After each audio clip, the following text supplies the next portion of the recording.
కవిత కేంద్ర ప్రభుత్వాన్ని విమర్శిస్తుంటుంది. అన్ని వ్యవస్థలని బ్యానేజ్ చేస్తుంది.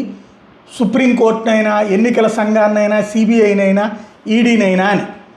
మరి ఇప్పుడు కవిత కోరుకున్నటువంటిది వాస్తవంగా అయితే కనుక గతంలో ఉన్నటువంటి సంప్రదాయం ప్రకారం ఒక పార్టీ మూసివేశాక ఆ పార్టీ పేరు ఇంకొకళ్ళకి ఇవ్వకూడదు. అలాంటి సేమ్ టు సేమ్ పేరు ఇవ్వకపోయాను, ఈవెన్ ఆ సింబాలిక్గా వచ్చేది కూడా ఇవ్వకూడదు అన్నటువంటిది ఒక సంప్రదాయం, చట్టంగా ఈసీ అనుకుంటే ఇవ్వచ్చు అనడానికి సాక్ష్యం. ఇప్పుడు తెలంగాణ రాష్ట్ర సమితి అనేది వరకు ఉంటే టీఆర్ఎస్ అనేవాళ్ళు ఇప్పుడు అదే టీఆర్ఎస్ పేరు వచ్చేటటువంటి విధంగా తెలంగాణ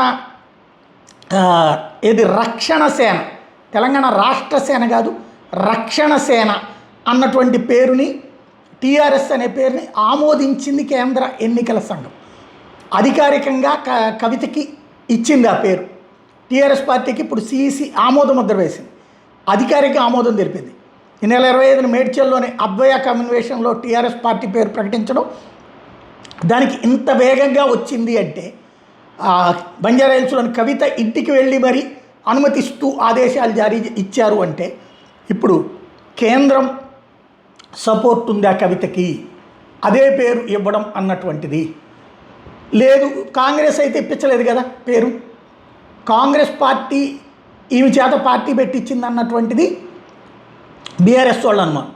కానీ ఇప్పుడు ఈ పేరు వెంటనే రావడం, అది కూడా ఇంటికెళ్ళి ఇవ్వడం అన్నటువంటిది ఇప్పుడు బీజేపీ మీద అనుమానం. ఓవరాల్గా అయితే టీఆర్ఎస్ అనే పేరు ఇప్పుడు బీఆర్ఎస్కి షాక్. ఎందుకంటే తెలంగాణ రక్షణ సేన కానీ టీఆర్ఎస్ అనేటటువంటి పాయింట్ జనంలోకి వెళ్ళిపోతుంది.